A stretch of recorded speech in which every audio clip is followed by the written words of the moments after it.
Friends, இன்னைக்கு நம்ம சேனல்ல நம்ம சீஸ் பால் செய்ய போறோம். இன்னைக்கு நம்ம கூட சமைக்க என் தம்பி இவான் வந்திருக்கான். ஹாய் ஃப்ரெண்ட்ஸ், நம்ம சீஸ் பாலுக்கு தேவையான இன்கிரிடியன்ட்ஸ்லாம் பார்ப்போம். பொட்டேட்டோவை வேக வச்சு மேஷ் பண்ணி வச்சிருக்கோம். நம்ம ஆரிகானாவும் வீட்லயே அரைச்ச கரம் மசாலாவும் கொஞ்சம் சால்ட் வச்சு அதோட சேர்த்துக்கணும். இப்போ நம்ம வச்சிருக்க ஆரிகானாவையும் கரம் மசாலாவையும் இந்த பொட்டேட்டோ கூட போட்டு நல்லா மிக்ஸ் பண்ணிக்கலாம். இப்போ நம்ம பிரெட் கிரம்ஸ் வச்சுருக்கோம். இது எப்படி செய்யணும்னு பார்த்தீங்கன்னா, ப்ரெட்டை நல்லா டோஸ்ட் பண்ணிவிட்டு அதை மிக்சியில் போட்டு நல்லா அடித்து எடுத்துட்டோம்னா பிரெட் கிரம்ஸ் ரெடி. சீஸை பிளாக்ஸாக கட் பண்ணி வச்சுருக்கோம். கார்ன்ஃப்ளவரை தண்ணியோட மிக்ஸ் பண்ணிக்கணும்.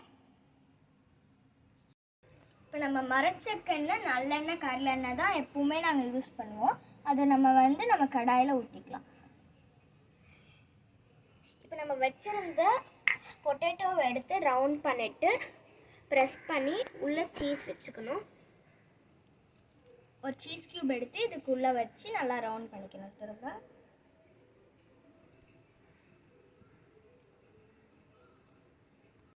இப்போ நம்ம பால் பண்ணி வச்சுருக்க பொட்டேட்டோவை இதில் நல்லா இந்த கார்ன்ஃப்ளவரில் போட்டு நல்லா டிப் பண்ணி எடுத்து இதை நம்ம இந்த பிரெட் க்ரம்ஸில்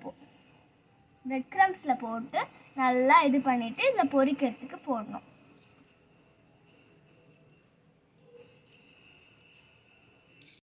இப்போ பார்த்தீங்கன்னா சீஸ் பால் சூப்பராக ரெடி ஆகிட்டு இருக்கு.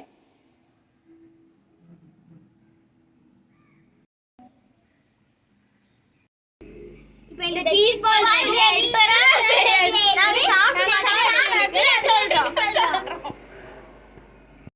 இப்போ இந்த சீஸ் பால் செம்மையா யம்மியா இருக்கு. உங்களுக்கு எங்க வீடியோ பிடிச்சிருந்துச்சுன்னா லைக் பண்ணுங்க, ஷேர் பண்ணுங்க, சப்ஸ்கிரைப் பண்ணுங்க.